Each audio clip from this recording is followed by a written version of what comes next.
Paix et bénédiction soit sur vous, Madame, Messieurs. Vous êtes de plus en plus nombreux à être abonnés à la page CITSA, Centre d'initiation aux traditions et spiritualités africaines.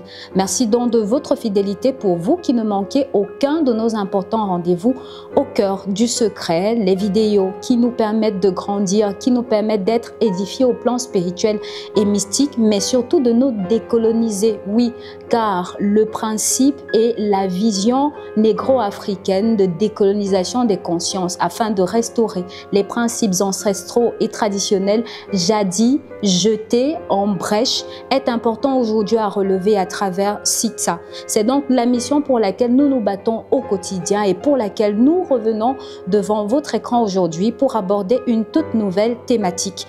Nous allons donc parler ce soir, dans le cadre de notre rendez-vous avec la tradition et la spiritualité, du code du sang. Oui. Vous êtes certainement nombreux à avoir entendu parler de cette expression, le code du sang.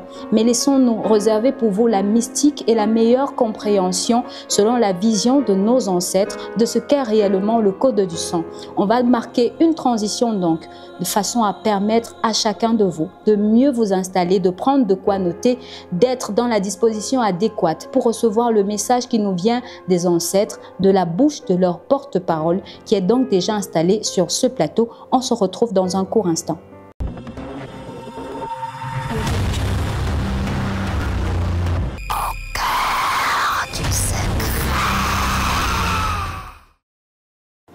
De retour sur ce plateau, si vous nous rejoignez à l'instant, vous êtes bien sur la plateforme CITSA, c'est notre page YouTube et le programme c'est Au cœur du secret, un programme qui vous permet de grandir dans et d'être édifié sur des thématiques qui touchent et dépassent votre entendement. Nous abordons donc la thématique le code du sang, mais avant il est utile de vous rappeler quelle est l'importante mission pour vous qui êtes fidèles abonnés à notre page que vous devez mener au quotidien afin de disséminer le message des ancêtres à travers ce canal de lumière. Likez donc pour nous marquer votre présence et n'oubliez pas de nous laisser en commentaire vos impressions par rapport à la thématique et pourquoi pas des suggestions de thématiques et même des témoignages quant à la lumière et aux résultats, la solution que vous recouvrez en écoutant nos vidéos et cliquez donc sur la flèche pour partager la vidéo, pour partager le faisceau de lumière que vous recevez à travers ce canal à celles et ceux qui ne nous ont pas encore rejoints. Oui, ils sont nombreux à travers le monde, que vous soyez du nord, du sud, de l'est ou de l'ouest. Il est important pour vous de nous retrouver sur cette plateforme afin de grandir ensemble et de restaurer l'important pouvoir ancestral négro-africain qui tente encore à être battu en brèche à travers les sociétés. Mais CITSA est donc là, CITSA est la porte qui aujourd'hui nous permet de relever cet important défi. Merci donc de nous rejoindre. Nous allons rejoindre également et permettre de mieux s'installer notre hôte, notre guide, celui-là qui est la voix des sans-voix, mais surtout le porte-parole des ancêtres. Il va nous permettre aujourd'hui de comprendre la thématique du code du sang. Le vénérable maître, docteur Mbombok Ouri Yehuda Wayak. Bienvenue, Père. Bonjour Marielle, bonjour à tous ceux qui nous écoutent. Comment ça va? Bonjour papa, ça va très bien. Papa est donc de retour d'une importante mission dans l'un des pays africains où la mystique est également relevée au plus haut degré. Papa, est-ce qu'on peut avoir quelques mots de comment a été ton séjour et ta mission là-bas? Très bien, très bien, très bien. Alors, la mission s'est très bien déroulée. Nous comprenons à quel niveau le degré de la thématique que nous avons choisi d'aborder aujourd'hui avec toi est élevé. On témoigne de cela par ta prestance, par ton attitude sur ce plateau. Mais papa, on va parler du code du sang. On a déjà abordé avec toi de la transfusion sanguine, où tu nous as permis de comprendre ce que c'est que le sang et quels sont les risques qu'on encourt de se faire transfuser le sang d'une personne inconnue, les affres que ça peut poser dans nos vies respectives. Mais aujourd'hui, les ancêtres ont voulu que tu nous entretiennes sur le code du sang. Pourquoi cette expression? Qu'est-ce qu'elle veut dire en réalité? Alors, d'emblée, il faudrait dire que la thématique que nous abordons aujourd'hui, elle est importante. C'est elle qui va marquer, parce qu'à chaque fois, je me veux être très, très pédagogique et méthodique dans la façon de transmettre le savoir. Maintenant, la bouche est lourde. Oui. Elle est lourde dans le choix des mots, dans les explications, dans la révélation. Ce que je veux dire, c'est que Sitsa vive à jamais La vie. et que l'émission Au cœur du secret soit une émission pérenne. Que la mission ou le travail que nous faisons, que les entités et les forces nous prêtent longue vie, parce qu'il y a des millions de personnes qui nous écoutent et qui veulent à chaque fois savoir quelle est leur réelle ancestralité. Alors, parler aujourd'hui de mystique, comme j'ai dit, asseyez-vous bien et touchez du bois. Parler aujourd'hui de mystique, parler aujourd'hui du sang, c'est aborder un secret, c'est révéler la compréhension complète et totale de tout ce qui est attaché de près ou de loin à la question de la spiritualité, de la mystique. Aujourd'hui, nous allons parler des notions d'ancrage de sang, d'ensemencement du sang et de la protection du sang, qui sont 3 degrés qui seront abordés avec l'aide des ancêtres à la fin de cette thématique. J'espère avoir la force, les autorisations des ancêtres, que les paroles qui sortent de ma bouche ne soient pas les miennes, qu'ils puissent entrer en Iborim pour pouvoir exprimer le message qu'ils ont aujourd'hui pour des millions de personnes et d'enfants dans le monde qui ont besoin de connaître qui ils sont réellement et quelles sont les origines. C'est qui est sûr, le rayonnement de lumière, plusieurs d'entre eux se retrouvent dans la plupart des mouvements spirituels qui existent ainsi que des religions. Mais nous devons trouver le juste milieu, le juste équilibre pour que chaque enfant soit à sa place et que chaque enfant puisse trouver le chemin véritable de retourner à la maison. Les émissions Au cœur du secret sont déjà une délivrance à 50%. Pour celui qui les écoute, il remarquera qu'il y a énormément de choses qui changent au niveau de son mental et au niveau de la façon de faire les choses. Le code du sang, c'est quoi par définition? Vous avez le mot code, vous avez le mot sang. Le sang est ce qui définit un individu. Oui. Le sang, par essence, est la nature et l'existence d'un homme. Tout ce qui respire, tout ce qui vit a du sang. Certains se retrouvent dans le règne animal, mais toujours est-il que le sang, c'est l'identité d'un homme. Mais lorsqu'on ajoute à ce mot le mot code, c'est quoi le code du sang selon la sagesse négro-africaine, sans le savoir ancien? Le code du sang, ici, c'est l'ensemble constitué de ce qui compose la vie d'un homme. C'est-à-dire quoi? La pauvreté, la richesse, la maladie, la souffrance, la grâce, l'intelligence, le verbe, le voyage, la santé, la promotion, la liberté, l'évolution, la construction. Tout cela, c'est ce qu'on appelle le code du sang. Le code du sang est la spiritualité d'un individu. Le code du sang, c'est ce que c'est qu'un individu. Lorsqu'on vient au monde, on est régi par un ensemble de forces.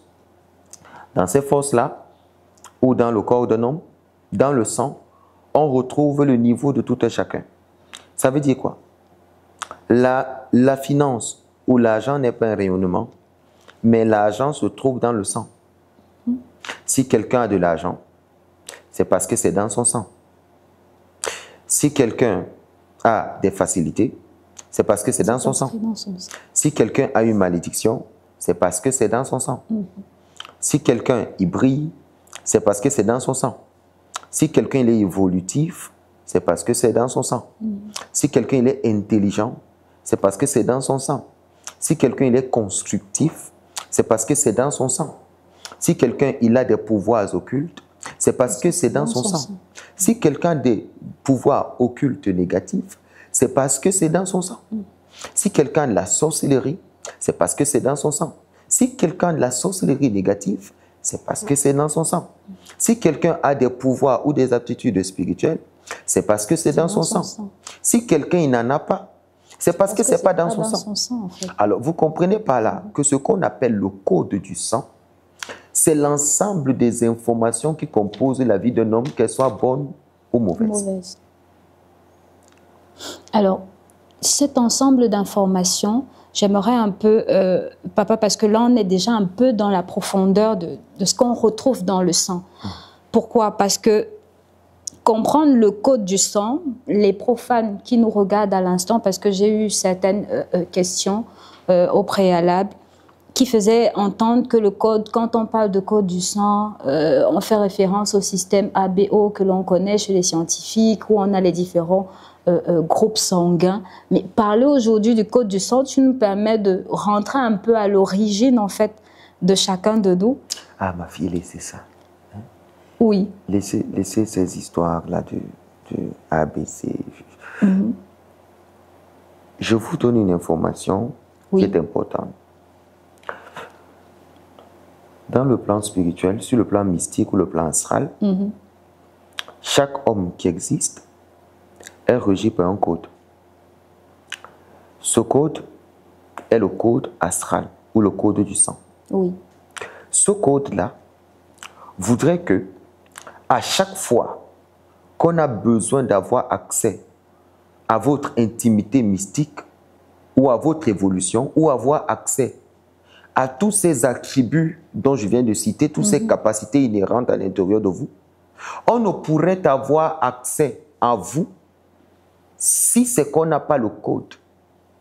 Oubliez ces histoires de A, B, C, D jusqu'à Z. Je n'ai pas le temps. L'alphabet existe, c'est vrai, mais ce n'est pas de ça que je parle. Oui.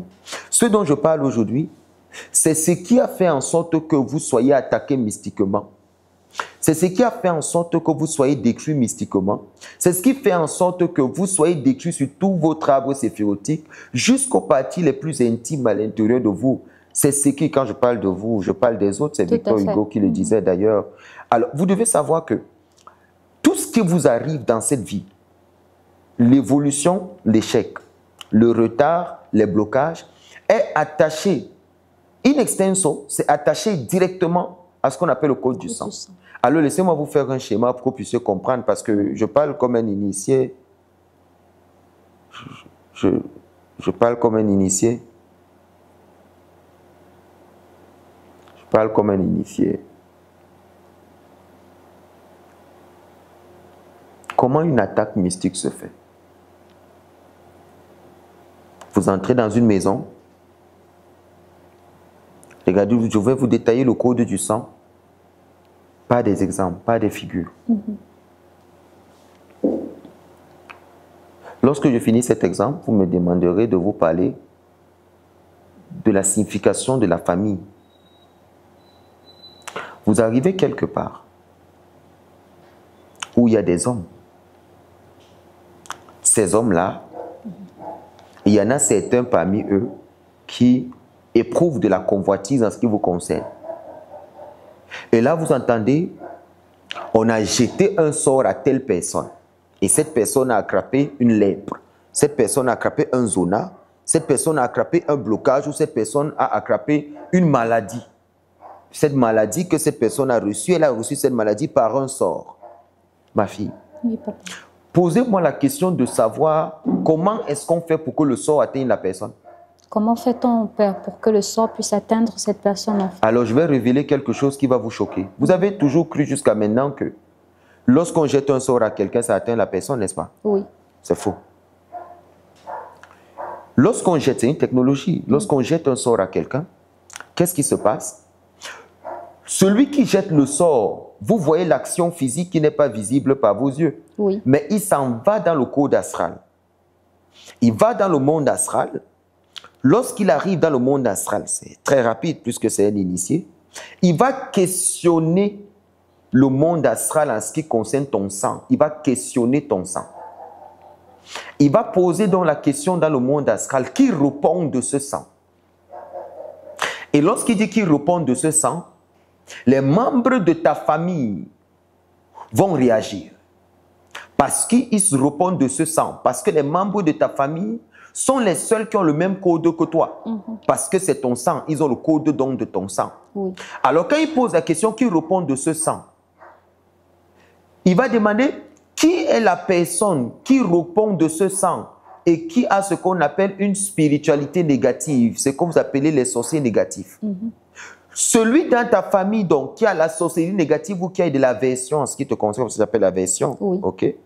Qui a de l'aversion en ce qui te concerne ou qui t'en veut pour quelque chose ou est jaloux de quelque chose, mais qui a un niveau spirituel élevé, profite donc de cette occasion, de cet inconnu-là qui finalement est arrivé et veut te jeter un sort par jalousie. Il n'est pas de ta famille, peut-être c'est au boulot, un collègue qui veut te faire du mal, ou peut-être c'est entre des frères, un frère qui veut te faire du mal. Il va questionner. Et celui de ta famille qui justement trouve des intérêts justement à livrer le code, il va donner donc le code à la personne pour que la personne ait accès à toi.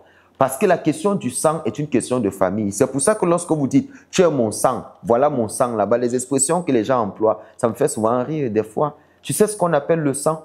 Il n'y a que ta propre famille qui puisse te livrer. Personne ne peut quitter d'ailleurs, venir te faire de la sorcellerie dans la maison. Même si tu es à l'école et qu'on t'a fait de la sorcellerie, il faut savoir qu'on a questionné ton sang sur le plan astral. Et on a répondu de ce sang-là. Quelqu'un a levé la main dans la famille et a dit « moi, je te donne le code, mais toi, qu'est-ce que tu me donnes en contrepartie ?» Alors, dans le plan astral, il y a des échanges de services qui se font entre sorciers. C'est pour ça que lorsque tu vas dans n'importe quel pays, lorsqu'on veut te faire du mal, même si c'est dans les loges, même si c'est dans les sectes, il faudrait qu'il y ait quelqu'un dans ta famille qui doit livrer le code.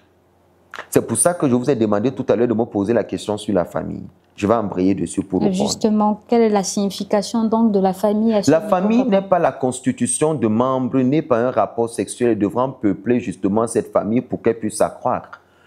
Le mot famille est une constitution énergétique de cela, par un volet initiatique ayant reçu le code par lequel on peut pérenniser la connaissance ou le savoir initiatique de cette famille, afin de permettre justement aux membres de cette famille d'atteindre le niveau le plus élevé de leur conscience, qui n'est rien d'autre que l'habileté matérielle et spirituelle qui devront atteindre ce que j'appelle le haut niveau comme ça de leur neshama, de leur âme. Alors, cette famille donc se constitue par membres qui est régie par un conseil énergétique, un conseil qui se passe devant le Seigneur ou qui se positionne devant l'infini, où on décidera donc que cette âme qui devra venir dans cette famille devra être composée d'un ensemble de personnes qui devront être les gardiens justement de ce code. Le code sera donc donné à ceux qui sont considérés comme étant nos ascendants directs, papa, maman. Avant papa et maman, il y a grand-père et grand-mère. Tout à côté, donc à côté de papa et maman, il y aura ce qu'on appelle les gardiens de seuil du premier rang, qu'on appelle justement les oncles. Lorsque donc le conseil estimera que dans cette famille ou dans cette lignée, selon les réincarnations de celui qui doit venir, on ne peut pas positionner un oncle à côté de lui ou un frère. On le fera donc venir seul et le code de son sang sera confié justement à ses propres parents ou à ses anciens, juste pour le préserver. C'est pour ça qu'il y a des enfants qui naissent seuls. Une femme n'arrive pas à faire d'autres enfants justement parce que dans le conseil céleste ou le conseil Elion, le conseil d'en haut, on a estimé que la vie de cette personne pourrait être fragilisée par les gardiens de code. Les gardiens de code étant donc les oncles, le frère de la mère et consorts. Il y aura donc d'autres personnes qui justement vont se rendre compte que justement cette famille-là, ils ont un ensemble de personnes. Donc ce n'est pas une grande joie d'être dans une famille où on a beaucoup de frères ou beaucoup de sœurs, où on a des oncles, on a des tantes. Il faut savoir que le mot oncle ou le mot tante veut tout simplement dire possesseur de code. Je répète ce que j'ai dit. Ton père, ta mère, tes oncles, tes tantes, sont ceux qui ont le code de ta vie. Lorsqu'on veut donc te faire du mal, on devra donc passer par eux. Qu'en est-il donc des frères et des sœurs? Pour qu'ils puissent recevoir naturellement le code, ils ont besoin d'être initiés. C'est pour ça que lorsque tu as un frère qui vient et qui n'est pas au même grade qu'un oncle ou une tante, il faudrait qu'un oncle ou une tante le copte. Parce que généralement, le parent dans le plan mystique, qui est le père et la mère, ne peut pas être le parrain pour l'initiation. Alors, il va, même s'il a le pouvoir à transmettre, il devra faire alliance avec un oncle ou une tante pour pouvoir te transmettre. Et c'est cet oncle et cette tante-là qui deviennent les parrains sur le plan mystique au détriment de ton ignorance. Et en ce moment-là, lorsqu'on t'a maintenant happé et qu'ils t'ont fait entrer à l'intérieur, ils peuvent se servir du code comme ils veulent. Qu'est-ce qui se passera dans le code? Je reviens dans la définition de départ. C'est ainsi donc que dans ton code, Une fois qu'on l'a, qui est une information spirituelle, ce code-là, on peut donc injecter n'importe quoi dans ta vie et éjecter n'importe quoi de ta vie. Je parle français, non? On peut injecter, c'est-à-dire mettre des informations qui ne doivent pas être dans ta vie. Et tu commences à les vivre. Et prélever justement. Exemple, la prostitution, la perversion, la sorcellerie, la dépravation de mœurs, la délinquance juvénile, le vol, la tricherie, le mensonge, l'handicap, la perdition. Je vais aller plus loin. On peut même aller choisir, parce qu'il faut savoir lorsqu'on a le code de ton sang. Dis-moi, celui qui a le code de ton sang, choisirait-il volontairement, lorsque vous avez un problème ensemble, de t'orienter vers un chemin qui serait positif pour toi? Non. Alors il t'enverra dans les endroits où tu vas continuer à vivre les affres de ta vie, comme des églises. Je n'ai pas dit que tous ceux qui sont les leaders des églises sont des mauvaises personnes. Non, pas du tout. Mais j'explique le fondement de base. On va t'éloigner au maximum du chemin vers lequel tu pourrais réussir à changer le code de ton sang. Par 3 chemins. L'ancrage du sang, l'ensemencement du sang et la purification du sang. C'est le chemin initiatique vers le maître qui justement pourrait se rendre compte que dans ta famille, tu étais trahi. Et que la somme des événements que tu vis, c'est parce que quelqu'un a confié ton code à tes ennemis par une alliance. Et lorsqu'il constatera que le code a été violé, il se rendra compte, l'initié, qu'il y a un ensemble d'éléments qui est en train d'arriver dans ta vie qui ne fait pas partie de ta destinée réelle, mais qui est une information de ton sang. Cette information de ton sang, c'est quoi? Le retard, les blocages, la sorcellerie. Tu ne parviens pas à avoir des enfants. Tu dors avec une femme, lorsque tu éjacules, ton sperme est jaune. Ça ressemble à du pu. Je le parle comme ça pour que vous puissiez comprendre à quel niveau vous faites des choix et vous ne savez pas là où Dieu vous amène. C'est pour ça que je vais vous dire quelque chose. Vous me permettrez pendant cet enseignement, si vous le voulez bien, que je puisse parler de ce que j'appelle la conscience de Dieu. Les forces spirituelles en elles-mêmes, les forces initiatiques, ne se révèlent à l'homme que par un effet de conscience. Qu'est-ce que j'appelle l'effet de conscience? Lorsque vous communiquez avec un bébé qui vient de naître, prononcez-vous des paroles dans vos bouches? Est-ce que vous dites à ce bébé, ne pleure plus? Non, il ne comprend rien de tout ce que vous dites. Mais qu'est-ce que vous faites? Vous utilisez des gestes. Des gestes, oui. Pour soit calmer le bébé. Do, do, do, do, do, do, do, do, do, ne pleure plus. Do, do, do, do, do, do. Des gestes, des figures, parce que c'est le langage que l'enfant comprend. C'est ce que j'appelle l'effet de conscience. Lorsque cet enfant a 3 ans, est-ce que vous parlez avec lui un langage qui est aussi lucide comme celui que je parle avec vous? Non. Non.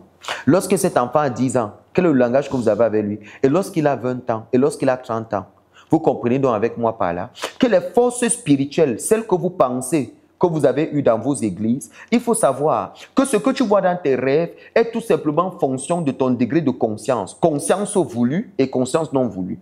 C'est pour ça que dans le Kaal Peter Horma du Ramral, le Ramral explique, ce kabbaliste, qu'on a ce qu'on appelle le ratson atarliti et le ratson abilitarliti, c'est-à-dire la volonté voulue et la volonté non voulue. La volonté voulue, c'est laquelle? C'est celle dont le Créateur vous gagne. Mais c'est quoi la volonté non voulue? C'est le fait de dire ce que Dieu n'est pas, mais de ne pas être capable de dire ce qu'il est. Il n'est donc pas un homme. Il n'est donc pas une femme. Il n'est donc pas une maison. Il n'est donc pas une chaussure. Il n'est donc pas quelqu'un qui est mort à la croix. Il n'est pas ceci. On peut dire des choses qu'il n'est pas, mais on ne peut pas dire ce qu'il est. Parce que dire ce qu'il est, même au niveau de notre conscience, c'est une faute. Ça veut donc dire quoi? Celui qui s'approche donc de l'infini devrait donc savoir que la force mystique ou la force inhérente ou la première force qu'on appelle l'infini ne peut se révéler à un homme que par la conscience qu'il a à l'intérieur de lui. Si le langage que tu as dans ta bouche est un langage bas, c'est clair qu'au niveau où cette force va te parler, c'est à ce niveau. Je prends un exemple simple. La seule chose que tu sais faire, c'est te goinfrer, par exemple, avec des burgers. C'est clair donc que dans tes rêves, lorsque l'infini devra te parler, il te passera le message justement par les burgers. Il te passera le message justement par ces choses-là. Il te passera le message justement par ces informations-là. Mais lorsque ton effet de conscience, par la connaissance que tu as, serait élevé, c'est clair donc que lorsque tu dors, tu ne peux que rêver des gens qui couchent entre eux, des gens qui font, parce que c'est le niveau là où tu es au niveau des passions, tu n'es pas au niveau des vertus. Le plus tu vas grandir spirituellement, le plus les forces en place te parleront un autre langage. Vous avez remarqué des rêves que vous avez, où vous rêvez plutôt des symboles et que vous ne comprenez pas. J'ai rêvé que j'étais à tel endroit, j'ai rêvé que je ne comprends pas le rêve. Tu ne comprends pas le rêve parce que ton niveau de conscience ne permet pas que le message reçu de l'infini soit clair. Tu n'as pas encore le niveau pour qu'on te parle clairement. Tu n'as pas encore le niveau pour que les choses soient comme on a dit. Tu n'as pas encore le niveau pour que les choses soient exactes. Je prends un exemple simple. Lorsque je suis revenu de mon voyage et que mes valises n'étaient pas arrivées, quand je me suis levé le matin, qu'est-ce que je vous ai dit? Je vous ai dit, mes bagages sont arrivés. Pourquoi? Tu n'es pas encore au niveau où tu verras les choses d'une façon claire. Parce que ton niveau de purification, le niveau d'ancrage de ton sang, le niveau d'ensemencement de ton sang, le niveau de purification de ton sang ne permet pas encore que tu puisses voir tes ennemis aussi clairement que ça. C'est pour ça que tu es manipulé dans des rêves. Et des fois dans ton sang, celui qui a le code peut prendre les images de certaines personnes, te les faire voir. Et que tu continues à croire que c'est ces personnes-là qui te terrassent. Alors que ce n'est même pas ces personnes qui te terrassent. C'est juste parce que tu es vulnérable et on utilise le code de ton sang pour venir te mettre certaines informations qui ne sont pas vraies. Dites-moi, quel est ton niveau spirituel pour que tu vois les choses de façon claire? Quel niveau spirituel tu as pour que les choses que tu vois soient claires comme lorsque tu te lèves le matin et que tu bois de l'eau? C'est pour ça, justement, que le mystère du Père, de la Mère, des frères et des sœurs a été caché jusqu'à aujourd'hui. Au point où les gens n'ont pas compris et ils continuent à croire qu'un oncle ne peut pas leur faire du mal. Une tante ne peut pas leur faire du mal. Qu'une tante ne peut pas les haïr. Un oncle ne peut pas les haïr. Une tante ne peut pas les détester. Un oncle ne peut pas les détester. Leurs propres parents, ils arrivent à croire que le propre père qui t'a enfanté là ne peut pas te détester. Et que la propre mère qui t'a vu naître ne peut pas te faire du mal. C'est dans leur conscience parce qu'ils ne sont pas élevés spirituellement. Il y a des gens que lorsque tu vas leur dire que ton propre parent te poursuit, ces personnes ne vont pas croire. Parce qu'ils ne connaissent pas la notion de code mystique. Ils ne savent pas que dans le sang, on peut faire entrer n'importe quelle information pour te faire du mal. Vous comprenez? Oui. Je suis un kabbaliste, je suis un initié. Je suis un chef tribal. Lorsque j'aborde ces notions, je les aborde dans un statut de roi. Je les aborde parce que il est important que les gens sachent la vérité. Si aujourd'hui tu n'as pas rencontré un maître véritable qui va changer le code de ton sang, qui va te faire passer par l'ancrage du sang, l'ensemencement du sang et la purification de ton sang, tu vas payer les travaux.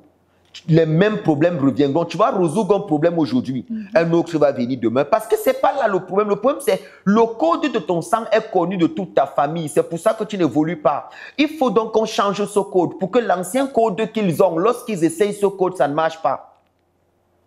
Le code du sang ne se change pas au niveau de ton nom de famille. Le code de ton sang ne se change pas parce que tu as changé de prénom. Le code de ton sang est un rituel initiatique dont l'initié a le secret. De la même manière que je connais le code de sang de la plupart des tribus d'Afrique et la plupart des peuples déportés à d'autres nations, d'où le fait qu'il est facile pour moi de reconnaître quelqu'un qui est allé aux États-Unis et connaître le pays d'où il sort. Parce que le code de ton sang est identifié dans la tribu d'origine dans laquelle il sort, même si 600 ans sont passés.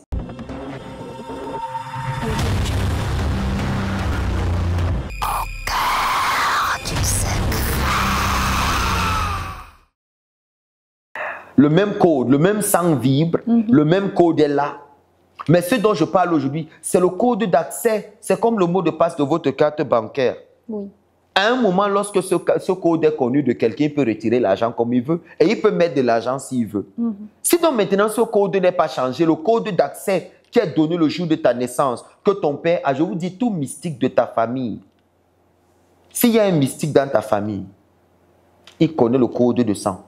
S'il y a des sorciers dans ta famille, il connaît le code du sang. Je connais le code du sang de tous mes enfants. Tous Tous mes enfants, je connais leur code de sang. C'est pour ça qu'il est très facile d'influencer justement le sang de cette personne et le faire vibrer comme tu veux, le faire vivre comme tu veux, le travailler comme tu veux. Parce qu'au fur et à mesure, tout est dans le sang, même la maladie. C'est pour ça qu'on peut enlever la maladie dans le sang juste par la méditation et la connaissance des yantras et des mantras. Lorsque tu sais maîtriser certains yantras, c'est possible d'influencer la vibration du sang dans une orientation contraire. Et lorsque tu connais certains mantras, c'est possible de faire vibrer le sang autrement et d'aller sur le plan astral et de modifier le code du sang. Je vais vous expliquer une notion qui est importante. Vous savez, cette thématique, elle est forte d'informations. Elle est très forte d'informations. On ne va pas passer des journées dessus. Il y a une notion que j'aimerais aborder avec vous. Oui, Père. La notion de fin de cycle karmique. Lorsque dans une famille, le code du sang a été créé et que pendant une période de 50, 100 ans, la sorcellerie négative a détruit la plupart des belles filles de ce village ou la plupart des garçons de ce village et qui ne se marient pas, ils n'évoluent pas et tout. Et que les vieux du village se sont assis sur la destinée des enfants, que dans ce village, personne ne va sortir. En ce moment-là, le conseil hélionyme céleste des ancêtres élevés des 5 catégories d'ancêtres, les ancêtres royaux, les ancêtres ceci, comme allez regarder cette vidéo, je l'ai déjà donnée, ils vont s'asseoir. Le conseil il est convoqué et on va envoyer ce qu'on appelle une âme de fin de cycle. Cette âme qui sera envoyée est une âme qui doit marquer la fin du cycle d'avant. C'est ce que j'appelle la fin du cycle. Ça veut dire toutes les générations qui ont existé avant lui. C'est lui qui doit venir changer le code de sang et de commencer à engendrer de nouveaux enfants qui auront un code différent pour que l'ancienne lignée ne puisse plus avoir accès au nouveau code. C'est pour ça que lorsque vous ne faites pas les enfants, vous êtes en train de réaliser en réalité les mêmes blocages que les autres ont fait. Vous utilisez le même code. D'où le fait qu'on ne permet pas que vous ayez d'enfants parce que vous êtes au niveau de la connaissance, surtout pour ceux qui me côtoient. Ils savent qu'avec moi, c'est 100% mystique. Le simple fait d'être avec moi, vous avez l'information du code, vous vivez les rituels. Mais si vous ne commencez pas à faire des enfants, comment vous pouvez changer le code? Comment vous pouvez apporter un nouveau code? C'est par vos enfants, justement, qu'on peut changer le code pour la nouvelle génération. Alors là, un nouveau village est né. Une nouvelle génération naît. Une nouvelle famille naît. Ce n'est pas seulement une affaire de je n'ai pas de copine, je n'ai pas de femme. Il est important pour les hommes. C'est pour ça que les sages disent un homme qui quitte cette terre sans avoir d'enfant ne se réincarne pas. Parce que la vie de mystique commence par la virilité du membre. Il est important de faire des enfants. Le maximum d'enfants qu'on fait, le maximum, plus on fait les enfants, plus on change la cadence mystique de nos familles au niveau du code. Imaginez quelqu'un comme mon fils Eliezer, oui, Père, qui aujourd'hui apprend 2 mois. Qui aujourd'hui, excusez-moi, qui aujourd'hui maîtrise pas mal de choses. Il a une connaissance. La connaissance, c'est la délivrance. Cette connaissance qu'il a aujourd'hui permet à ce que, avec les rituels qu'il apprend, il est purifié de l'ancienne énergie parce que même lorsque tu sais déjà que des bandits te visitent, tu sais comment fermer tes portes. Une fois qu'il sait déjà le faire, le risque pour lui serait de ne pas avoir des enfants vers lesquels il va pouvoir transmettre. Parce qu'au fur et à mesure que tu transmets, tu es en train de changer l'enseignement et tu changes le code. C'est pour ça que vous voyez, il y a des travaux mystiques dans lesquels on n'admet pas ceux qui n'ont pas d'enfants. Pourquoi? Parce que ce n'est pas une moquerie, ce n'est pas de la joie, ce n'est pas de la blague. La question d'avoir des enfants est un propre à l'homme et non aux femmes. C'est un commandement obligatoire pour les hommes d'avoir des enfants. D'où le fait qu'il ne doit pas avoir de blocage au niveau du fait qu'ils aient des femmes ou pas. Parce que c'est de leur mission en tant qu'initié. Un initié doit avoir des enfants. Parce que c'est ça qui prouve qu'il a un nouveau code. Parce que si tu n'as pas d'enfant, comment tu peux changer le code? Comment tu peux modifier le code? Comment? Le combat que tu fais serait donc un combat caduque. Parce que c'est avec ce code-là, justement, que tu peux commencer à changer un certain nombre de choses. Parce que c'est un code mystique sur le plan mystique. Une fois que, pour ceux qui sont assis de ça, ils apprendront ce rituel parce que c'est le propre de la fin des premières années et tout, de pouvoir comprendre comment est-ce qu'on change le code de son sang. Parce qu'aujourd'hui, vous êtes en train de résoudre. C'est pour ça que les gens ne m'aiment pas trop. Les gens n'aiment pas mes vidéos, les gens ne me supportent pas. Ceux qui ont la sorcellerie négative. Parce qu'ils n'arrivent pas à comprendre comment quelqu'un de cet âge, comment il peut avoir une telle connaissance. Mais je suis un esprit. Ce que les gens ont besoin de savoir aujourd'hui, c'est que tout sang a un code. Lorsque la nomination viendra dans ta vie, c'est parce que le code de ton sang a cette information que c'est toi qui dois être là. Ce n'est pas une affaire de prière. Ah, hello les chrétiens, ce n'est pas une affaire de prière. Qu'est-ce que ton sang a comme information? Si ton sang a risqué des informations qui ne sont pas bonnes, ou qu'on a mis des choses dans ta vie, si tu ne les enlèves pas dans ton sang, tu ne peux pas évoluer. Tu ne peux pas. Il y a des gens aujourd'hui qui se contentent. Ah, moi, je crois que Dieu a dit que je dois être seul. Dieu a dit que je crois que c'est mieux que je reste seul. C'est pour ça que je suis venu. Tu le dis parce que tu es désespéré. C'est le désespoir qui te fait parler. Mais en fait, c'est que depuis ta naissance, on a fait entrer un code à l'intérieur de toi qui voudrait dire qu'un homme ne doit pas venir. C'est ce code-là. C'est parce que les gens ne sont pas dans une mystique profonde. Ils ne peuvent pas connaître ces choses. Le sang a toutes les informations d'un homme. La jalousie ne sert à rien. Même lorsqu'un homme est prospère, c'est son sang qui a cette information. C'est son sang qui a cette information. C'est pour ça qu'il évolue. Les choix de vie que tu fais, c'est dans ton sang. Ce n'est ni dans le cerveau. Ce n'est ni... Je dis que c'est dans le sang d'un individu qui a les opportunités, les rencontres, le voyage, la percée, la croissance et tout. Si c'est qu'il n'y a pas ces informations-là dans ton sang, tu ne peux pas avoir accès à un certain nombre de choses. Il y a des filles aujourd'hui qui ne se marient pas parce qu'il y a une information dans leur sang qu'ils appellent le blocage. Tant qu'on ne ferme pas, c'est ce que les gens ne comprennent pas, on aura beau combattre celui qui a pas entré l'information. Mais est-ce qu'on a changé le code par lequel il entrera encore pour faire? Non. La tante là m'a bloqué hier. J'ai pu combattre la tante, j'ai réussi le concours. Au moment de me marier, elle bloque le ventre de mes enfants. Mais attendez, le même sorcier est toujours là. Le même sorcier continue à faire. Toi, tu ne fais que corriger, ne fais que faire, il ne fait que corriger. Et puis David pose la question dans les psaumes, pourquoi les méchants prospèrent? Et qui questionnait son maître Samuel. Il répond, c'est pour être anéanti à jamais. Mais ce n'est pas vrai. C'est le code. Toute porte a une clé.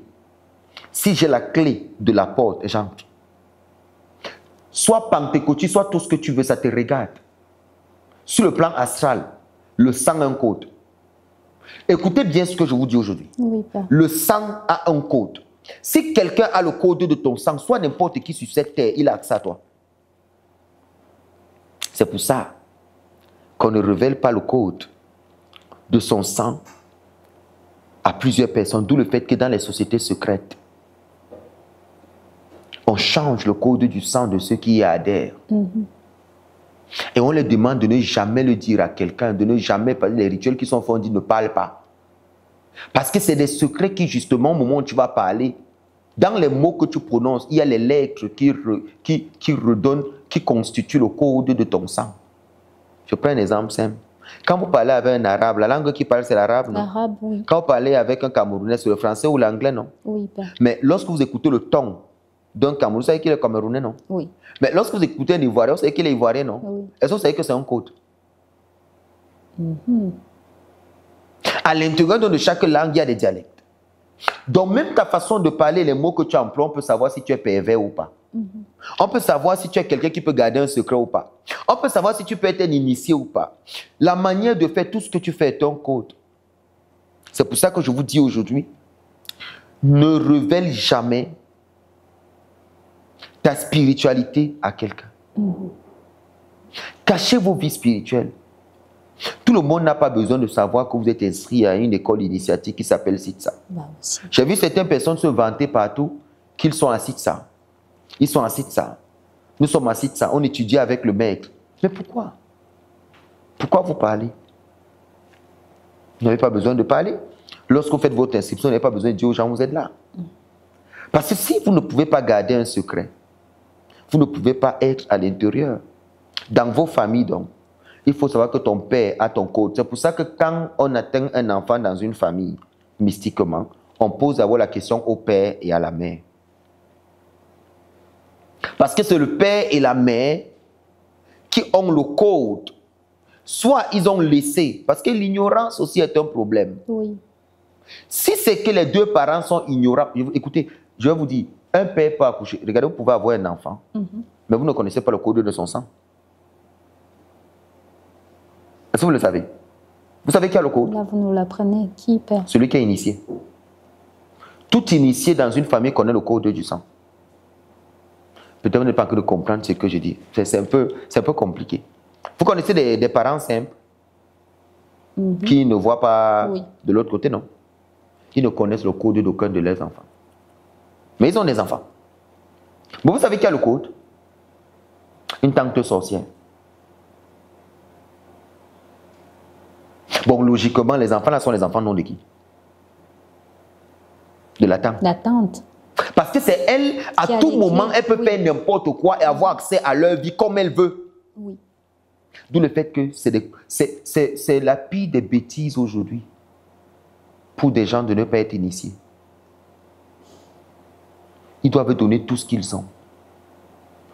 Payer le prix le plus fort pour être initiés. C'est vrai qu'on a le problème aujourd'hui de trouver de véritables maîtres qui peuvent nous initier. Mais l'initiation ne se fait pas en ligne. Mais il est important de connaître. Ça ne sert à rien d'avoir des enfants. Je vais vous le dire. Ça ne sert à rien de faire des enfants si vous ne pouvez pas lire leur code. Si vous ne connaissez pas leur code, ça ne sert à rien. Parce que même le voisin d'à côté peut vampiriser ses enfants parce qu'il a le code. Parce que le code est promulgué dans le monde mystique. Est-ce que vous comprenez? Le code est connu de tout mystique d'un certain degré.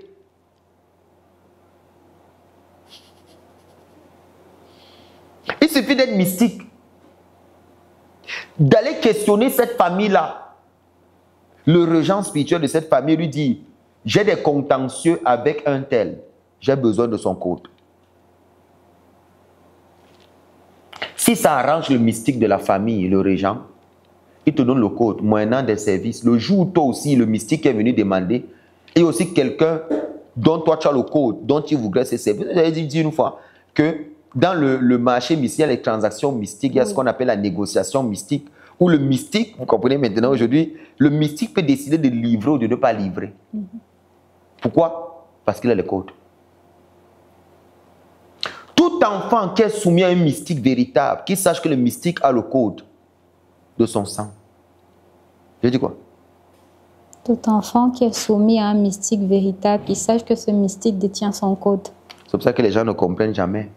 Pourquoi lorsqu'ils se retournent des fois contre des hommes mystiques, les malheurs les arrivent. Ah, est-ce que vous comprenez maintenant? Oh oui. Les gens sont en train de me regarder, je ne parle pas de moi. Si vous voulez, c'est comme vous voulez, mais je vous donne une information. J'ai vu beaucoup de situations clivantes où les gens ils quittent un mouvement, où ils ont été soumis à un mystique, mais quand ils vont se plaindre dehors, ils ne disent pas qu'ils ont prêté un serment. Et lorsqu'ils quittent, ils oublient qu'un mystique véritable ne peut pas admettre quelqu'un comme disciple s'il ne connaît pas le code de son sang, parce que c'est à partir du code de son sang, de sa famille, qu'il modifie sa vie. C'est à partir du code du sang de ta famille que lui, le mystique, peut arranger ta vie pour que les opportunités entrent. Donc s'il ne connaît pas le code de ce sang, comment il peut influencer ton sang? Attention. Je ne parle pas des mystiques 2D. Je ne parle pas des mystiques 1D. Je parle des gens qui ont la connaissance du monde mystique et qui peuvent influencer ce monde-là. Et de dire que ma fille, quand il dit tu vas te marier, vous comprenez maintenant ce que c'est dit, non? Oui. il va introduire dans ton sang l'information par le code qui l'aura modifié. C'est pour ça qu'on l'appelle le maître spirituel ou le mentor. Le mentor est celui qui a changé le code par lequel les sorciers se servaient pour détruire ta vie. Il a donné un autre code qui est inconnu, dont lui seul il connaît la source. Et c'est à partir de là qu'il peut influencer ta vie, devient ton maître. C'est lui qui t'accompagne. Donc quelqu'un ne peut pas venir ni à gauche ni à droite venir t'attaquer. Parce qu'il sait que cette personne n'a pas le code. Donc quand tu viens lui dire tel malheur m'est arrivé, pose-toi 2 questions. Est-ce que tu es son disciple? Parce que si tu es réellement son fils, en réalité rien ne doit t'arriver. Oui. Si tu es réellement son fils et que quelque chose t'est arrivé, sache qu'il a donné ton code à quelqu'un. Ma fille, est-ce que vous comprenez ce que je dis? Oui, Père. Sache qu'il a fait quoi? Il a donné ce code. Il a donné le code. Parce qu'en fait, si tu es sous ses ailes, que tu es avec lui, rien ne doit t'arriver parce que lui, il a modifié le code. Lui, il a le Wi-Fi. Quand le Wi-Fi est piraté, on fait comment? On change le code de Wi-Fi. On change le code de Wi-Fi. C'est celui qui a le code de Wi-Fi qui peut le donner pour que d'autres se connectent. Oui. Tout sang a une information génétique.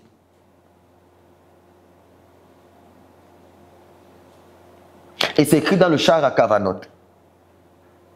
Au niveau de la Drouche Pessar. Et c'est écrit là-bas que le sang, il a un code. Et que le sang, il a des informations. C'est pour ça que les gens n'ont jamais compris la profondeur de maître mystique. Lorsqu'on voit certaines personnes se soumettre à un maître, d'autres disent ils se soumettent à fond. Pourquoi? Ils se soumettent à fond. Pourquoi? Ils n'ont pas compris qu'en réalité, le maître là, si vous comprenez ce cours aujourd'hui, vous comprenez que la première des choses qu'un maître a ou qu'il fait dans ta vie, le premier combat, c'est de changer le code du sang. De ton sang. Tant qu'il ne l'a pas fait, tu vas vivre des malheurs. C'est pour ça que vous voyez des gens, ils font partie des communautés, mais ils n'évoluent pas. Ils n'évoluent pas. Pourquoi? Tu es là, mais tu n'es pas le disciple. Tu ne fais pas partie de l'ordre. Pourquoi est-ce que ta vie va changer? La vie d'un homme change quand le code de son sang a déjà passé 3 étapes. L'ancrage du sang, l'ensemencement du sang et la purification du sang. Lorsque les 3 sont faits, le code est changé. Et quand le code est changé, ceux qui avaient l'ancien code, tous ceux qui vont lancer sur le plan mystique va se frapper sur un axe pliria, c'est-à-dire sur un massacre, sur un écran, sur un miroir, et ça va retourner sur eux. C'est pour ça que lorsqu'on change le code du sang de quelqu'un, ceux qui attaquaient sa vie commencent à mourir. Parce que les sorts qu'ils envoient ne répondent plus. Ça ne répond plus au code. Ça revient donc vers l'expéditeur du code. C'est des secrets mystiques que je vous donne. C'est des secrets mystiques. Ça commence à rentrer sur eux et les malheurs les attaquent. Hein, les malheurs commencent à les attaquer. Pourquoi? Parce que le code est changé. Comment je sais donc que mon code est en train d'être changé? C'est lorsque ceux qui détiennent le code de ma famille me cherchent quand je m'absente 3 jours. Elle est où? Elle est où? Elle est où? Elle est où? Vous comprenez? Oui. Madeleine Enon, elle est où? Elle est où? Germain Kwasi est où? Il est où? Vous comprenez ce que je dis? Oui. Hein? C'est ça? On commence à chercher. Il est où? On commence à chercher. Où est telle personne? Non, Madame Ruth était ici. Elle est où? Le code ne fonctionne plus. Mon avis, elle a Ismaël ici. Claude, il est où? On lance le... Ça ne répond plus. Parce que le code, il change. Et qu'est-ce que l'ennemi fait? On veut vous enlever là où on a réussi, là où on change votre code. C'est pour ça que vous avez fait attention avec les rêves. Faites attention avec. Vous pouvez détester quelqu'un qu'il ne faut pas détester. Alors que c'est même cette personne qui a les paroles de ta vie, qui a le secret de ta vie. Se coller à un initié aujourd'hui, c'est être sous la couverture de cet initié. Maintenant, sur le plan pratique, c'est quoi? Pour être votre véritable maître, il doit d'abord aller demander le code de votre sang. Une fois qu'il a le code de votre sang, il doit enlever dans ce sang tout ce qui a été introduit comme information qui bloque ta vie. Ça veut dire qu'il se met à dos les mystiques de chez toi. Il se met donc à dos ton père, il se met à dos ta mère, il se met à dos tes frères et tes sœurs. S'ils sont initiés, parce que s'ils sont initiés dans la sorcellerie, s'ils ont réussi à te vampiriser, ça veut dire qu'ils ont le code de ton sang. Est-ce que vous comprenez? S'ils ont réussi à te vampiriser, ça veut dire qu'ils ont le code de ton sang. Parce que le jeûne et la prière floutent le code, mais ne le change pas. Jeûner et prier, ça va flouter un peu le code. Mais le cloud, il va quitter à un moment. Le nuage, il va quitter. Et les lettres seront encore vues. Mais modifier complètement. Vous avez des codes de Wi-Fi que tu vois avec 30 chiffres. Je n'ai pas dit que le code de votre sang a des chiffres. Mais c'est une façon de dire, c'est des énergies, c'est des mélanges des énergies et des vibrations, des mixages au niveau de vos arbres séphirotiques ou des fois des combinaisons des réceptacles séphirotiques peuvent changer de position des fois pour que le code ne soit plus connu. Donc, c'est cet ensemble de choses-là, lorsqu'on fait et on consulte le Fa, on consulte le Pelé et on change un certain nombre de choses. Donc, on utilise la Lilo, on regarde les signes sur lesquels tu essaies. À partir de là, qu'on modifie le code de ton sein et d'autres rituels que je ne peux pas dire ici. Et là, même ton propre père qui t'a accouché, vous comprenez donc aujourd'hui, donc avec moi, c'est que j'ai l'habitude de vous dire. Jusqu'à quel niveau est-ce que la paternité s'arrête ou le fait de dire à un enfant, je suis ton père, je vais te maudire. Vous savez ce qu'il dit, je vais te maudire. Un parent qui dit qu'il va maudire son enfant est un parent qui s'auto-proclame devant son enfant sorcier négatif. Ça veut dire qu'il a le code par lequel il peut passer pour mettre la malédiction sur la vie de son enfant. Vous avez maintenant compris ce que je dis? Un parent qui menace son enfant de malédiction ou un parent qui insulte son enfant, maudit son enfant, dit tu seras fou, tu vas échouer, rien ne va marcher dans ta vie, tu viendras me demander pardon. Un parent n'a pas besoin de faire ça, un parent ne maudit jamais son enfant, mais son enfant a fait quoi? Il ferme la bouche, il le laisse partir. Vous comprenez? Parce que lorsque la malédiction s'ouvre déjà, ça veut dire que tu as le code de ma vie. Parce que tu ne peux pas prononcer. C'est ça. Anorin item lifnerem ayom, blarbara avec lala. Je mets aujourd'hui ayom, anorin lifnerem ayom. Je mets aujourd'hui devant toi, brara ou lala, la malédiction, la bénédiction, la malédiction. Choisis la bénédiction afin de vivre. C'est-à-dire que si quelqu'un peut se décider de maudire quelqu'un, c'est-à-dire que cette personne peut connaître le code du sang de la personne. Faites attention avec les initiés. Faites attention, ça ne se familiarise pas avec l'onction d'un initié. Parce qu'il connaît des choses où c'est 30 secondes pour mettre à l'intérieur de ton sang une information qui va te causer quelque chose là dehors. C'est-à-dire, il ne faut pas beaucoup pour qu'un initié te fasse du mal. Je vois des gens aller dans les villages se vanter, mais attends, comment tu es allé dans un village où tu n'es pas parti depuis? Il y a tes aînés là-bas, il y a les oncles qui sont des mystiques. Tu arrives là-bas et tu veux crâner, c'est toi qui as les bons vêtements. Moi, je souvent dis aux gens, tu n'es pas initié, non? Pourquoi quand tu vas au village, tu vas comme des Européens? Mets tes habits sales et dis donc, va là-bas au village, là-bas. Il faut que tu sois comme eux. Pourquoi tu veux te vanter? Est-ce que tu as le dos? Dites-moi donc comment cet initié-là arrive à te jeter un sort. Ça veut dire le comportement que tu as là, même dans ta famille, tu as ça. Et tu as déjà des ennemis dans cette famille sur le plan mystique qui ont déjà donné le code. Au moment où il va faire, il se concentre, il questionne le code. Quelqu'un répond là-bas, moi j'ai le code. Moi-même j'ai des problèmes avec cette personne. Voilà le code. Si toi tu peux faire, fais. Et là, une affaire de moins de 5 minutes, on te jette un sort. Vous voyez, il est calme, il ne parle pas. C'est sur le plan astral que ça se fait. 30 secondes. Et moi, si je suis assis dans ce genre de choses, je sais souvent, moi je renvoie souvent. Mais si je ne serais pas là partout, il y a beaucoup de personnes aujourd'hui qui sont victimes de ça. Je vous ai dit, la famille n'est pas ce qu'il y a de plus sacré. Je vous le dis toujours. Ce qu'il y a de plus sacré en toi. Parce que tes ennemis, ça peut être ton père, ta mère, tes frères et tes soeurs. Je le répète haut et fort. Ne regarde pas leur sourire. Ne regarde pas leur joie. Il y a des actes que tu vas poser devant ta mère, elle sera jalouse de toi. Il y a des actes que tu vas poser devant ton père, il sera jaloux de toi. Il va dire, lui n'a pas conçu, toi tu conçus, pourquoi? Je le dis, nous sommes en Afrique. Je parle aux Africains. Je suis à la Sahel négo-africaine. Ne buvez le caddie de personne et ne faites confiance à personne sur cette terre. Si vous avez trouvé le maître qui vous accompagne, accrochez-vous. C'est ce que le maître Jésus disait. Et la femme, elle a arrêté son vêtement. Elle a dit, mais le code que j'ai là a déjà bousillé ma vie. Si je ne suis pas ici, Parce que tu pensais que ton père et ta mère ou tes frères, tes oncles et tes tantes étaient des protections. Peut-être ton père et ta mère te protégeaient, mais une fois qu'ils sont morts, qu'est-ce que les oncles et les tantes font de toi? Ils se servent de ce code pour te vampiriser. C'est pour ça que tu as besoin, tu ne peux pas rester sans chapeau. Tu ne peux pas marcher dehors sans chapeau. Entre dans la maison. Viens sous une couverture. Ce n'est pas une affaire d'âge. C'est une affaire d'autorité et de pouvoir. Est-ce que cette personne, c'est une affaire d'autorité et de pouvoir, est-ce que cette personne-là a la capacité? Moi, je disais à quelqu'un dans une conférence, on mesure un homme par son psyché, le niveau de connaissance qu'il a et de savoir.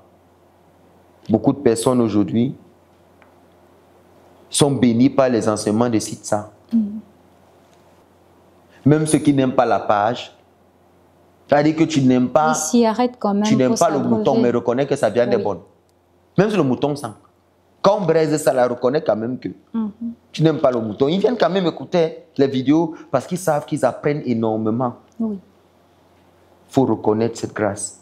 Le code du sang, c'est l'information que vous devez avoir aujourd'hui. Vous êtes attaqué parce que votre code a été donné. Si vous n'aviez pas cette information, que le sang a un code, mettez ça aujourd'hui dans votre tête. Un initié qui te parle du sang, mais qui ne te parle pas du code du sang n'est pas un initié. Parce que c'est la maternelle de la spiritualité.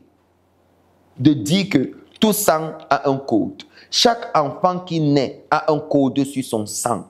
Que le parent doit connaître.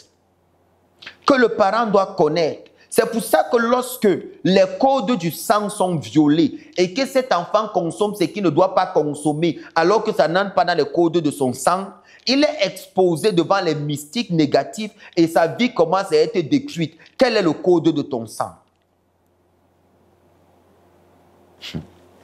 C'est toi qui as le sel au corps, c'est toi qui restes à la pluie. J'ai parlé en parabole. C'est toi qui as le sel au corps, c'est toi qui restes dans la pluie.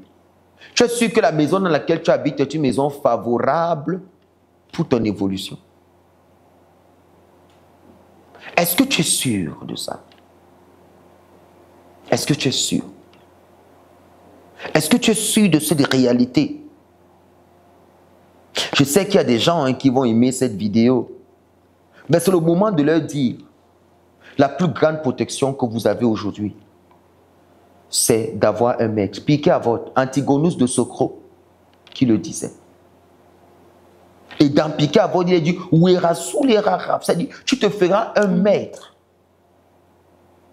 Parce que c'est le maître qui a la capacité, le mentor, de pouvoir protéger ton sang et empêcher à une information d'entrer dans ton sang.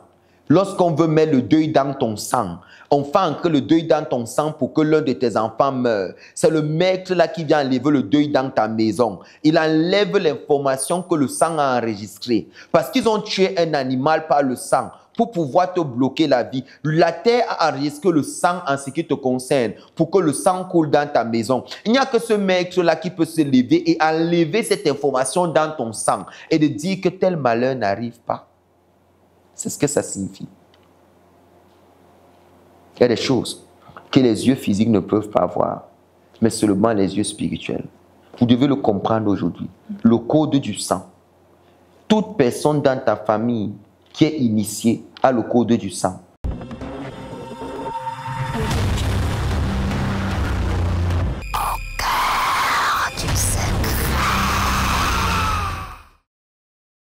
De retour sur ce plateau, mesdames, messieurs, la deuxième et certainement la dernière partie de cet important entretien avec notre vénérable maître, Dr Mbombok Ouri Yehuda Wayak. Je vous rappelle, le sujet, c'est le code du sang. Père, vous nous avez déjà livré plusieurs informations qui, à mon sens, sont très lourdes à digérer, autant pour moi sur le plateau que pour les téléspectateurs qui nous regardent à l'instant. Mais plusieurs questions me viennent à l'esprit, notamment Comment considérer donc l'initiation face au changement du code du sang, Père? Très belle question. L'initiation est risquée. Vous savez, il y a une femme au Sénégal qui a quitté la Suisse, qui est arrivée pour s'initier dans son pays pour être une reine, comme chez les Bamileke ici. Et elle s'est initiée et après, je vais taire son nom, Oui. elle a commencé à être combattue. Même la dame qui l'a initiée s'est retournée contre elle. Tout a capoté dans sa vie, elle a tout perdu, elle m'a appelé. Elle m'a dit, mais j'ai tel problème. J'ai consulté, vous savez quoi? Non, Père. J'ai découvert que c'est son frère qui a fait cela. Vous savez vous dire quelque chose? L'initiation a ceci de risquer. Le risque est au niveau de celui qui t'initie. Si ce n'est pas quelqu'un qui a un grand cœur, qui a suffisamment appris parce que l'école est bien, qui n'est pas émotionnel, qui n'est pas jaloux, Oui. qui n'est pas envieux, et qui donne de tout son cœur, c'est clair qu'il ne va pas utiliser les arcanes de l'initiation contre toi. Mais si c'est quelqu'un que tu ne maîtrises pas, comme je vois les gens voyager, venir au Bénin s'initier, ils voyagent, ils viennent au Gabon s'initier, ils voyagent, ils viennent au Cameroun, après ils apprennent que telle personne est là et que la personne organise les trucs d'initiation, tous courent, aller faire les initiations. Je meurs souvent de rire quand je vois ça. Parce que s'initier aujourd'hui, c'est changer de code. Mais c'est encore plus le fait de changer de référent. Ça veut dire quoi? Vous comprenez ce que je dis? Oui. Il ne suffit pas pour moi seulement de changer le code. Mais qu'est-ce qui prouve que celui qui change mon code là n'est pas un ennemi à un autre niveau plus élevé que ceux qui me combattaient? Moi, j'ai vu des mecs utiliser le code du sang de leurs disciples qui se sont retournés contre eux pour gâter leur vie. Ah, c'est ceux qui n'ont pas prêté serment, parce que quand tu es un maître d'un certain niveau et que tu as passé les 108 voies du Seigneur, 108 voies du Seigneur, et que tu as fait tous les paliers de la mystique, et que tu as fini les 108 voies, et que tu es arrivé à la voie ultime, qui est ici le serment ultime, il y a des choses que tu ne peux pas faire. Et c'est pour ça que le niveau de transmission que tu as aussi élevé. Mais lorsque tu n'as pas fait toutes ces classes et que tu es un aventurier dans la mystique, et que tu te permets de prendre des disciples pour faire n'importe quoi, c'est clair qu'une fois que tu vas t'amuser dans les rituels dont tu n'as pas la maîtrise, tu te retrouveras demain encore toi-même en train de détruire leur vie. C'est les 10 doigts que tu as utilisés pour arranger, c'est les mêmes 10 doigts que tu prends pour gâter. C'est pour ça qu'un maître mystique doit savoir pardonner, il doit avoir la main, c'est-à-dire, même lorsqu'il gronde, il doit passer dessus rapidement. Il ne doit pas rester avec cet état. Pourquoi? Parce que les forces qu'il incarne à l'intérieur de lui, même une parole négative qu'il peut faire sortir, peut influencer le sang de son sujet. Oui. Ça peut influencer rapidement le sang de son sujet. Il doit vite modifier cette chose-là. Maintenant, il y a des gens qui se sont initiés aujourd'hui et ils ont des problèmes parce que ceux qui les ont initiés ont leur code. C'est l'autre là qu'on ne vous dit pas souvent. Celui qui vous initie a le code de votre sang. Donc même quand vous quittez l'initiation, vous rentrez dans votre pays et que vous n'êtes plus en contact avec cette personne, sachez que cette personne peut utiliser le code de ce sang pour mettre encore des difficultés dans vos vies ou le recommuniquer à ceux qui vous poursuivent. C'est ce que je disais dans la négociation mystique que les gens n'ont pas compris. Le retournement de situation du maître initiateur qui décide de prendre le même code-là, tu vois, et de redonner, alors qu'il est censé te sauver, mais par méchanceté, il ouvre les vannes et il leur dit, écoutez, je n'aurais même pas dû aider ce petit, voilà le code, faites comme vous voulez. Et tu te rends compte que tout retombe. Et quand tu consultes, tu ne le vois pas.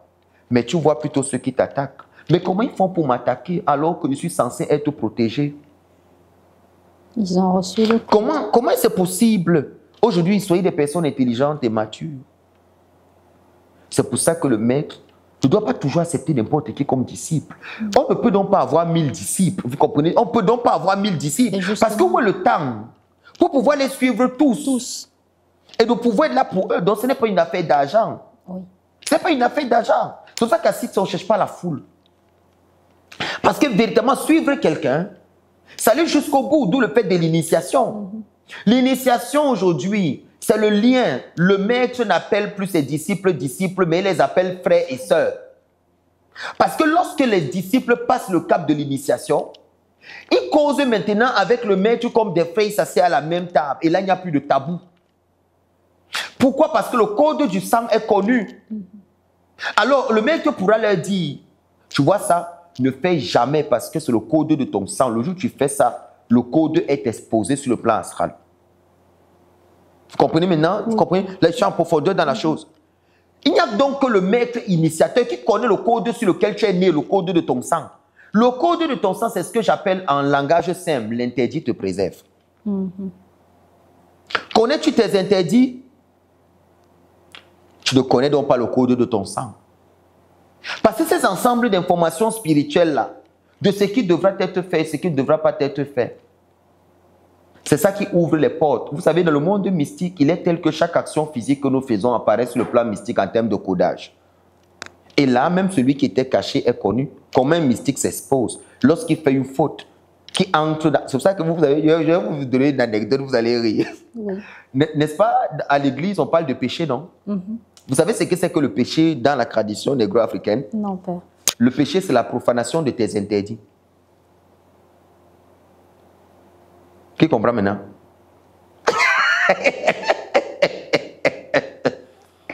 Vous comprenez? Oui. Tu as un ensemble de choses, de règles qui régissent de la morale que tu ne dois pas faire et d'autres qui sont propres à toi-même, que le jour où tu fais, tu vas commencer à te manger toi-même, tu deviens autophage. Lorsque tu décides et que tu connais tes interdits, moi, il y en a plusieurs. Des fois, les gens me disent, mais mec, rase-toi, mais comment? Plus tu évolues dans la mystique, plus tu découvres les codes de ton sang qui t'imposent des attitudes. D'où le fait que certaines personnes abandonnent le travail qu'ils font. Parce que justement, là où ils sont maintenant, ils ne peuvent plus continuer vu le code et les informations de leur sang. S'ils veulent vivre dans le temps, s'ils veulent subsister, ils doivent comprendre que voilà l'attitude à avoir. Ce n'est pas une histoire qu'on va parler, ce n'est pas une histoire que non, il y a le code, c'est écrit sur le papier, voilà le code là, je vais dire 1, 2, 3, abracadabra, abracadabra. Ce n'est pas de ça qu'on parle ici. C'est l'information énergétique de ton sang qui vibre à un diapason et qui pourra te dire que le goût de la pintade n'entre jamais dans ta bouche. Par exemple, ne consomme jamais de la pastèque. Parce que les vibrations inhérentes dans la pastèque font apparaître ton code sur le plan mystique et puis tu peux t'attaquer, alors ça te rend vulnérable. C'est un exemple. Ce qui peut être bien pour l'autre n'est pas bien pour toi et naturellement, des fois, notre propre corps rejette certains aliments que nous mangeons parce que ces aliments-là font partie de notre code. Nous-mêmes, on ne sait pas pourquoi. On ne nous a jamais dit, mais naturellement, on n'aime pas manger telle chose. Lorsqu'on mange la chose, on tombe malade. Oh, attention. Que me dit mon sang? C'est pour ça que la vie dans un centre initiatique est importante. Parce qu'on est sûr qu'au moins dans la vie initiatique, on ne préparera jamais ce qui est contraire à mon sang. Parce que chaque étudiant de CITSA a le code, le tableau de bord de ses interdits ou le code de son sang. Et à la fin de chaque lettre, il y a un ensemble de lettres de paléo-hébreu qui composent une succession d'appels de son double. Parce que lorsqu'on ressort les lettres qui relèvent comme ça de ton code, le code de ton sang, ces lettres-là permettent d'appeler ton double éthérique. C'est ce qu'on appelle le double éthérique. C'est celui qui peut te représenter lorsque tu n'es pas là physiquement. Je prends un exemple simple. Oh, je sens une onction descendre chez moi. Si on a une réunion ici et que quelqu'un ne s'absente pas à sa présence, qu'est-ce qui peut faire en sorte que la réunion que nous avons, qu'il bénéficie de ces énergies-là, même lorsqu'il n'est pas là? Première règle, il doit avoir le code de son sang. Ça veut dire qu'il doit suivre une nutrition diététique, il doit suivre une alimentation propre à lui, qui par la succession, par un codage que je vais l'apprendre, il pourra convoquer son double éthérique parce que ton double est convoqué pendant la réunion et la chaise où tu dois t'asseoir, elle doit toujours être vide quand tu n'es pas là parce que le double s'assoit à cet endroit et te transfère les énergies positives dont tu avais besoin en ce moment-là. Tu ne peux donc pas parler de double éthérique lorsque tu ne connais pas le code de ton sang. Comment est-ce que tu sais qu'on mal parle de toi? Est-ce que vous savez que quand vous restez comme ça et vous imaginez qu'on est en train de mal parler de vous quelque part, c'est votre double qui le fait, mais il n'est pas encore complètement efficace parce que vous violez encore certains interdits alimentaires qui dégradent la nature de votre sang. C'est pour ça que ce n'est pas effectif. Vous voyez, ce n'est pas effectif, c'est-à-dire que ce n'est pas constant. Qu'à tout moment, je sais ce qu'on parle de moi. Regardez, je vous prends un exemple simple de la preuve du code du sang. Des fois, vous sentez comment votre corps commence à chauffer, vous avez mal aux articulations.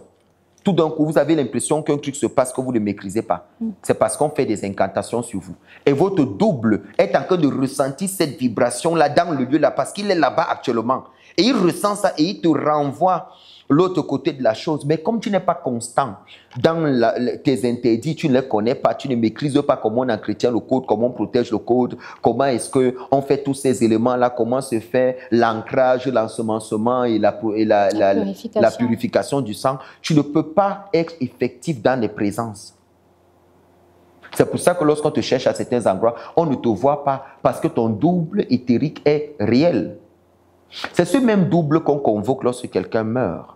Parce qu'il est hors de question de faire ce qu'on appelle l'horizon funèbre ou de faire l'enterrement de quelqu'un sans convoquer son double, parce qu'on convoquera son double qui viendra et on retirera à celui qui est mort l'initiation. Parce que l'initiation se trouve dans le double. Alors celui qui est mort là, il est mort. Mais comment est-ce qu'on va retirer? Il faut appeler le témoin. Le témoin, c'est son double éthérique qu'on convoquera. Il vient et on va lui retirer. Je me rappelle, on est allé enterrer un Bombok, un haut dignitaire, un papa qui était pratiquement mon parrain lorsqu'on m'initiait en tant que Bombok, quand je suis sorti. Ce papa, il est décédé à 80 quelque chose d'années. Et quand nous sommes arrivés, quand la délégation est arrivée, plus que c'est moi qui avais la cour du deuil, nous sommes allés directement vers sa dépouille. Nous sommes entrés là où son corps était. Et quand nous sommes entrés avec les chefs, pas donner certains secrets ici, nous lui avons retiré l'initiation en tant que Bombok. Pourquoi? Parce que si on ne lui retire pas l'initiation en tant que Bombok, il ne peut pas passer à l'ultime purification, l'ultime initiation après la mort. Si quelqu'un il meurt et qu'on ne lui retire pas l'initiation, de l'autre côté, il ne peut pas continuer son travail. Parce qu'il faut lui retirer l'initiation d'ici pour qu'il puisse avoir accès à l'autre initiation de l'autre côté. C'est pour ça que tous les chefs, on les retire la parole de l'initié lorsqu'il meurt. On arrive devant le cercueil et il y a des choses qu'on fait, on convoque son double, on lui retire l'initiation. Et là, maintenant, on peut laisser ce corps et qu'un pasteur ou n'importe qui enterre comme il veut parce qu'on lui a retiré tout ce qui est de plus sacré. Parce qu'il ne peut pas partir avec, c'est un blocage pour lui de l'autre côté. C'est des secrets que je vous donne. Donc, en réalité, l'initiation, c'est ça. L'initiation, le code du sang, c'est justement le fait de savoir que moi, en tant que telle personne, je ne peux pas marcher comme les autres. Même lorsque je marche avec eux et qu'on boit une bière, est-ce que j'ai le droit de boire des bières paires? Ou est-ce que j'ai le droit de boire des bières impaires? Est-ce que l'alcool entre même dans mes canons, même lorsque j'aimerais l'alcool? Est-ce que l'alcool entre dans mes cordes? Tant que je ne connais pas mon code, ce que je suis en train de faire me tue. Ce que je suis en train de faire me détruit. C'est pour ça qu'avoir le maître, ça prendre tous les jours, être à ses pieds et de dire, Master. Quand papa, l'autre m'appelle souvent là, Bakide. Oui, parce que là, il faut connaître qui je suis. Parce qu'un initié, quelqu'un qui aspire à l'initiation, ou quelqu'un qui aspire à la tradition négro-africaine, qui ne connaît pas le code de son sang, qui ne sait pas les choses qui peuvent exposer le code de son sang pour qu'il soit attaqué, qui ne connaît pas ses interdits, où est-ce qu'il va. Vous voyez, je suis très méthodique. Regardez la première partie et la deuxième. La deuxième partie semble être plus explicite que la première. Et là, vous comprenez donc par là que même quand vous vous levez le matin, qu'est-ce que vous faites? Quand je reviens d'un voyage, qu'est-ce qu'on fait avant que j'entre dans la maison? Les codes du sang. Les codes du sang. Quels sont les codes de ta vie? Quand par exemple je dis à quelqu'un, ne regarde jamais l'appareil intime d'une femme lors de l'intimité. Il pense que je suis en train de combattre son taux de plaisir. Alors que le simple fait qu'il voit la maison des Minono, des reines mères avec ses yeux, vient d'exposer son code du sang dans le plan mystique et ceux qui le cherchaient le voient apparaître. Ah, il est à tel endroit. Ce qu'on appelle le Wi-Fi ou le réseau. Ces interdits-là sont des préservations pour ne pas exposer le code de ton sang pour te faire attaquer. Parce que les entités mystiques sont vivantes. Elles croient à une seule chose, la parole. Quand tu dis quelque chose, c'est ce qu'elles regardent, elles s'accrochent dessus. Si après ce n'est pas vrai, ce sont des problèmes. C'est pour ça que vous devez faire attention et de savoir que vous ne pouvez pas avoir les mêmes vies en tant qu'initié parce que vous n'avez même pas le même signe du Fa. Vous n'avez pas le même signe, vous n'avez pas les mêmes interdits, vous n'avez pas les mêmes codes du sang. Alors, lorsque vous atteignez ce niveau, on vous fait donc le rituel des 3 étapes du sang. L'ancrage du sang, l'ensemencement du sang et la purification du sang. La nuit où c'est fait.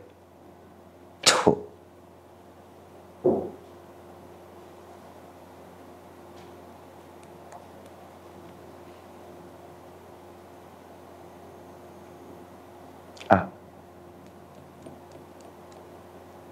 Les gens là, ils ont besoin de comprendre ce cours. La spiritualité d'un homme est sur le manger et le boire.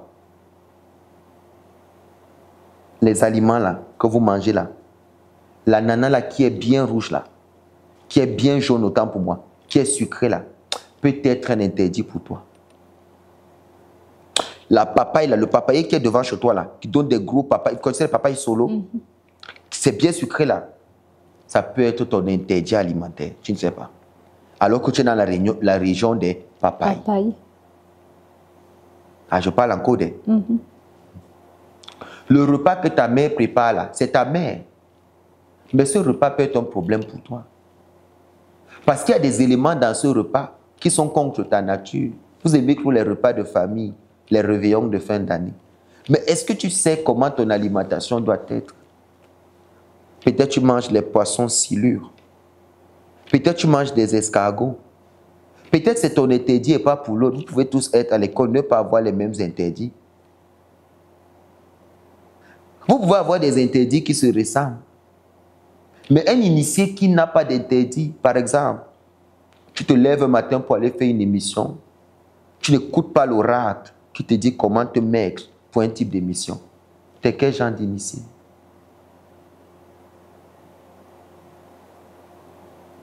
Que tous les jours ne ressemblent pas à tous les jours.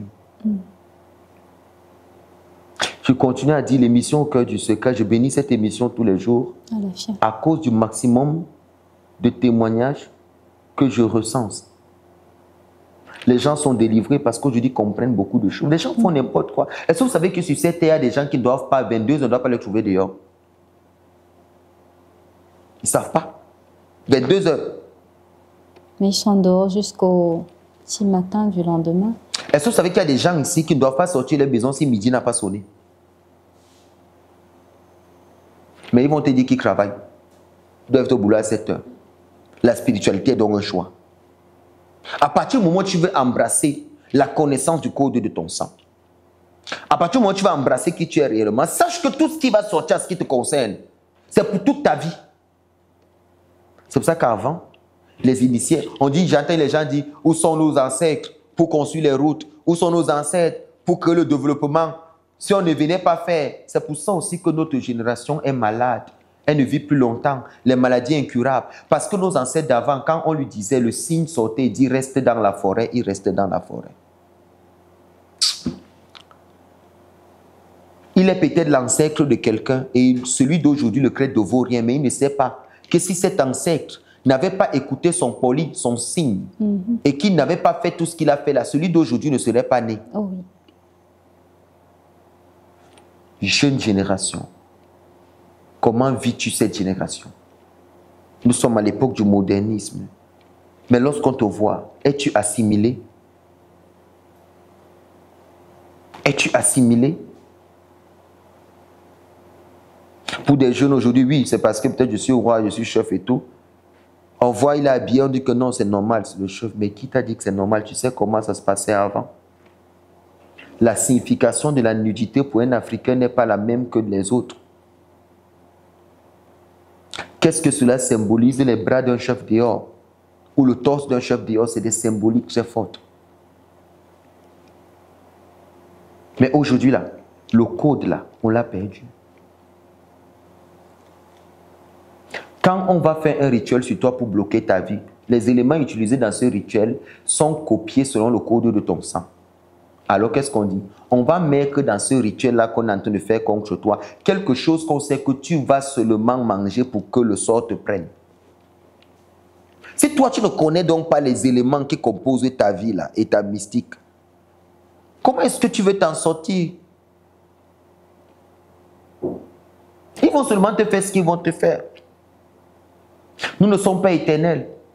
Mais je vous dis, la main sur le cœur, celui qui veut vivre devra faire l'impossible.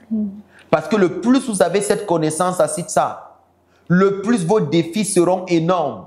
Le plus vous serez attaqués. Le plus les gens ne vous laisseront pas tranquille. Parce qu'ils se posent la question tous les jours. Qui est cet homme qui parle à ça? Qui est-il? D'où sort-il? Il sort d'où avec ça? Pourquoi il ne dit pas qui il est réellement? Pourquoi il ne dit pas quelle est sa réelle mission? Qui est-il? C'est les questions qu'ils se posent. Mais ils ne peuvent pas avoir de réponse. Le vent là, c'est sur ça qu'on consulte. Ça passe, ça revient et ça repasse. Accrochez-vous à un initié. Corrigez le code de votre sang. Faites l'ancrage de votre sang. Faites l'ensemencement de votre sang et sa purification. Protégez-vous sous les ailes d'un initié. Restez près de lui, peu importe ce qui se passe. Nous sommes à l'ère du verseau. C'est comme à l'Égypte. Les premiers-nés doivent mourir. Mais celui qui mettra le sang de l'animal sur les portes, le malach Hamavet, l'ange de la mort, passera au-dessus. Pessar. Et la mort ne frappera pas. À l'ère du verseau, il faut vous accrocher aux initiés qui ont les secrets. Parce que ce sont les seuls qui voient la direction du vent. Ils voient le vent avec les yeux pendant que toi tu ne les vois pas. Ils voient ce qui se passe dans le vent et ils savent très bien ce qui va se produire. Alafia, que les divinités, Dieu, la nature et les ancêtres soient hautement bénis et qu'on soit toujours protégés, tous ceux qui écoutent cette émission.